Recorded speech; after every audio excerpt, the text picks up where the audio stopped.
So today we are going to be starting chapter 5, which begins on page 70. And yesterday when we were reading, we learned that authors will give us a visual for us to hold in our mind that they want us to connect with something else in the book. And we call that a metaphor. And the object that Jean Dupro wanted us to connect with is she wanted us to connect the worm that Dune had collected and put inside a box with the people of Ember. And so yesterday we made a chart and we said that the worm felt trapped. It was difficult for the worm to escape. And the worm relied on Dune for food. We said that that's kind of like the people of Ember. They're trapped in the city. It's difficult for them to escape. In fact, many have tried to escape and have either died or been put in jail. And the people in Ember rely on the builders for food. Whatever the builders left for them is their food. And the box the worm is in is like the city. The box has walls. The city has kind of walls because it has darkness all the way around it. The worm is controlled inside the box. So whatever Dune puts in the box is what the worm gets. And it's the same kind of an environment for the city of Ember. Whatever the builders chose to do for the city is what the people of Ember have. So we were able to draw that connection. Today when we read, we're going to continue to compare the real world with Ember. So we're going to be making some differences in our mind. And I moved our chart that was way over there over here just so that we could use it a little more easily. Dina and Giovanni, you need to turn your bodies. Your feet are out on the floor out front. Move your feet, please, Giovanni. Thank you. And so we're going to use the stem. One important difference between the real world and Ember is length. And then I want you to take it a little further and tell what that makes you think. Okay, so I'll model that for you today. If you are red, you will start. If you are blue or green, you will respond to your partner. Okay?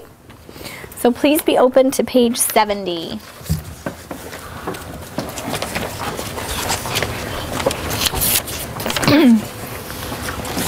Granny's mind was getting more and more muddled. Lena would come home in the evenings and find her rifling through the kitchen cupboards, surrounded by cans and jars with their lids off, or tearing the covers off her bed and trying to lift up the mattress with her skinny arms. It was an important thing, she would say, the thing that was lost. But if you don't know what it was, said Lena, how will you know when you found it? Granny didn't try to answer this question. She just flapped her hands at Lena and said, never mind, never mind, never mind, and kept on searching. These days, Mrs. Murdo spent a great deal of time sitting by their window rather than her own. She would tell Granny that she was just coming to keep her company. I don't want her to keep me company, Granny complained to Lena, and Lena said, maybe she's lonely, Granny. Granny, let her come.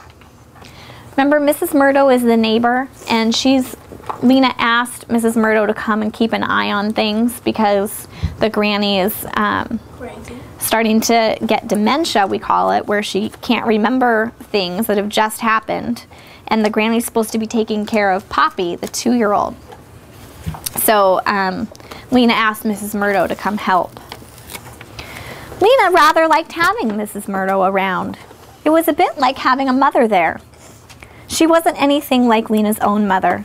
She had been a dreamy, absent-minded sort of person. Mrs. Murdo was mother-like in quite a different way. She made sure they all ate a good breakfast in the morning, usually potatoes with mushroom gravy and beet tea. She lined up the vitamin pills by each person's plate and made sure they were swallowed. When Mrs. Murdo was there, shoes got picked up and put away. Spills were wiped off the furniture, and Poppy always had on clean clothes. Lena could relax when Mrs. Murdo was around. She knew things were taken care of. That makes me think that probably Lena has been acting like a mother to both Poppy and Granny. So it's probably a relief for her to have Mrs. Murdo there to take over some of those chores. Every week, Lena, like all the workers between age 12 and 15, had Thursday off. One Thursday, as she was standing in line at the Garden Square Market, hoping to get a bag of turnips for stew that night, she overheard a startling conversation between two people standing behind her. "What I wanted," said one voice, "was some paint for my front door. It hasn't been painted for years. It's gray and peeling. Horrible.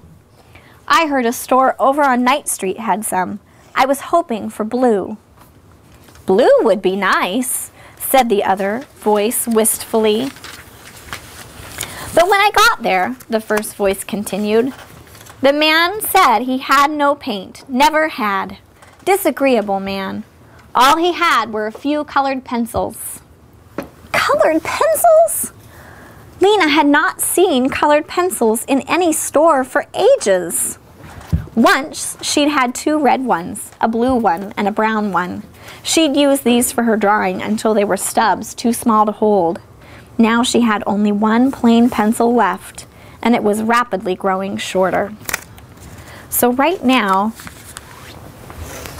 I'm noticing one important difference between the real world and Ember, and that is in the real world, we have a lot of things that we can choose from when we go to the store. I actually went looking for colored pencils not too long ago, and there were several different packages to choose from. But in Ember, they haven't even seen colored pencils in years.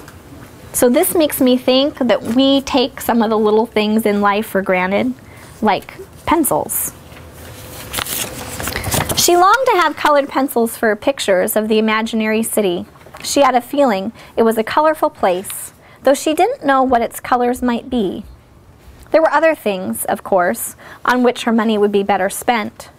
Granny's only coat was full of holes and coming apart at the seams, but Granny rarely went out, Lena told herself. She was either at home or in her yarn shop. She didn't really need a new coat, did she? Besides, how much could a few pencils cost? She could probably get a coat for Granny and some pencils. So that afternoon, she set out for Night Street. She took Poppy with her. Poppy had learned how to ride piggyback. She wrapped her legs around Lena's waist and gripped Lena's throat with her small, strong fingers. On Budlow Street, people were standing in long lines with their bundles of laundry at the washing stations. The washers stirred the clothes in the washing machines with long poles. In days past, the washing machines themselves had whirled the clothes around, but not one of them worked anymore. So when I read that part, I'm hoping that you caught a difference between the real world and Ember when I talked about how they wash clothes in Ember. So if you are Red, would you please turn and tell your partner one important difference that you noticed between the real world and Ember and what this makes you think? And then partners, please respond by agreeing, disagreeing, adding on to thinking, or clarifying. Okay, turn and talk.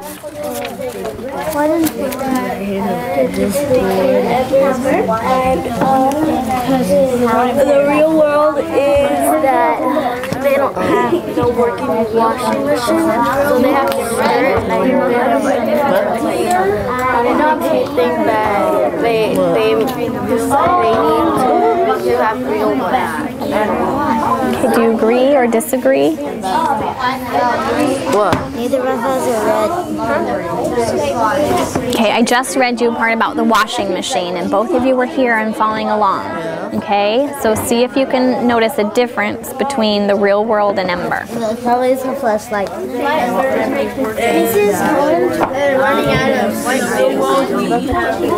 Mrs. Holland, aren't there any washer machines or drying machines in your home?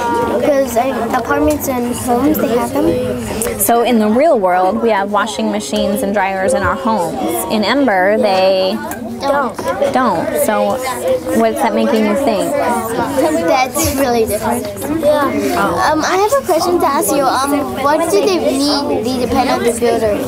I don't get it. That means whatever the builders left them, that's what they have.